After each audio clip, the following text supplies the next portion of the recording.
American president Donald ട്രംപിനും നെതന്യാഹുവിന്റെയും അഹങ്കാരങ്ങൾക്ക് ശക്തമായ തിരിച്ചടി നൽകിക്കൊണ്ടിരിക്കുകയാണ് ഇപ്പോൾ ഇറാൻ.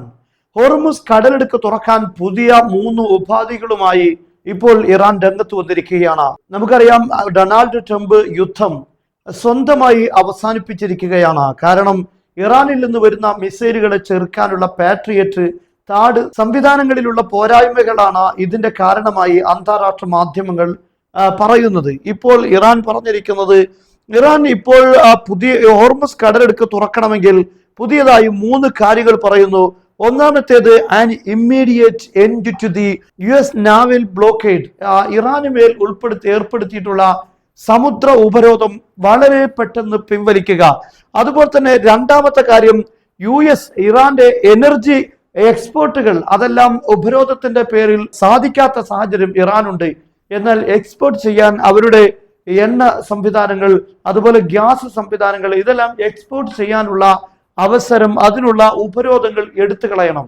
അതുപോലെ മൂന്നാമത്തെ കാര്യം പറഞ്ഞിരിക്കുന്നത്, ഹോർമുസ് കടലിടുക്കിലൂടെ കടന്നു പോകുന്ന കപ്പലുകളിൽ നിന്ന് ഫീസ് ഈടാക്കാനുള്ള അനുമതി വകവെച്ച് തരണം, അതിനെ അംഗീകരിക്കണം എന്നാണ് ഇപ്പോൾ ഇറാൻ പറഞ്ഞിരിക്കുന്നത്. എന്ന് പറഞ്ഞാൽ ഇറാന്റെ സാമ്പത്തികമായ എല്ലാ കാര്യങ്ങളിലും ഉണ്ടായിരുന്ന ഉപരോധങ്ങൾ ഒഴിവാക്കി ഇറാൻ ഒരു സമ്പന്ന രാഷ്ട്രമായി മാറാനുള്ള സാഹചര്യം ഒരുക്കണമെന്നാണ്. ഇത് ഒരുക്കി കൊടുത്താൽ പിന്നെ നാളെ ഇസ്രയേലിന്റെ കഥയുണ്ടാകുമോ എന്നതാണ് അമേരിക്ക ചിന്തിച്ചുകൊണ്ടിരിക്കുന്നത്. കാരണം ഇത്രയും വലിയ ഉപരോധമുണ്ടായിട്ടും ഈ മിഡിൽ ഈസ്റ്റിൽ വലിയ ശക്തിയായി, അല്ലെങ്കിൽ അമേരിക്കയെയും ഇസ്രയേലിനെയും ഒരുമിച്ച് പ്രതിരോധിക്കാനുള്ള ഇത്രയും വലിയ സംവിധാനങ്ങൾ, മിസൈൽ സ്റ്റോറേജുകൾ, ഇതെല്ലാം സംവിധാനിക്കാൻ ഇറാൻ സാധിച്ചിട്ടുണ്ട്. അതിന്റെ ഒക്കെ പുറമെ ലെബനാനിലെ ഹിസ്ബുള്ളയാണെങ്കിലും യമനിലെ ഹൂത്തികളാണെങ്കിലും അങ്ങനെ തുടങ്ങി ഒരുപാട് ഇറാഖിലുള്ള റെസിസ്റ്റൻസ് സംഘങ്ങളാണെങ്കിലും അവർക്കൊക്കെ ആയുധങ്ങൾ നൽകാൻ ഇറാന് സാധിക്കുന്നു. ഇതെല്ലാം ഈ ഉപരോധങ്ങൾക്കിടയിലാണ് എന്നതാണ്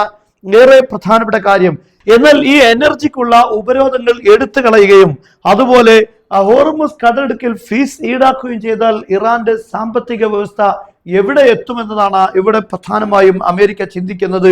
അത് ഇറാന് കൂടുതൽ ശക്തി പ്രാപിക്കാൻ, അതുമാത്രമല്ല ഇപ്പോൾ തന്നെ അവർ ടെക്നോളജിയിലും വളരെ കൂടുതൽ മുന്നോട്ട് പോകുന്നു. മിലിറ്ററി ടെക്നോളജിയിൽ ഓരോ ദിവസവും പുതിയ പുതിയ അപ്ഡേറ്റുകൾ ഇറാൻ കണ്ടെത്തിക്കൊണ്ടിരിക്കുകയാണ്. അമേരിക്കയുടെ പുതിയ തരം ആയുധങ്ങളെ വെല്ലുവിളിക്കാനുള്ള നൂതന സംവിധാനങ്ങൾ അവർ സ്വയം വികസിപ്പിച്ചെടുത്തുകൊണ്ടിരിക്കുകയാണ്. എന്നാൽ ഇത്രയും വലിയ സാമ്പത്തിക വളർച്ച ഇറാൻ ഉണ്ടായാൽ എന്തായിരിക്കും സംഭവിക്കുക എന്നത് അമേരിക്കയും ഇസ്രയേലും തലപൊകിഞ്ഞ് ആലോചിച്ചു കൊണ്ടിരിക്കുകയാണ്.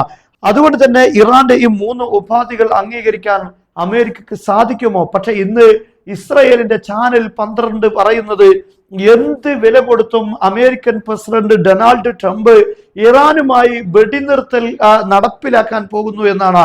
ഇനി ഇറാനുമായി യുദ്ധം തുടർന്നാൽ തങ്ങളുടെ ഏറ്റവും പ്രധാനപ്പെട്ട മിഡിൽ ഈസ്റ്റിലുള്ള സംവിധാനങ്ങളെല്ലാം തകർക്കപ്പെടും, അതെല്ലാം ഇറാൻ തൂത്തെറിയും, അമേരിക്കയെ തന്നെ മിഡിൽ ഈസ്റ്റിൽ നിന്ന് വാരി എറിയുമെന്ന് അമേരിക്കൻ പ്രസിഡന്റ് ഇപ്പോൾ മനസ്സിലാക്കുന്നു.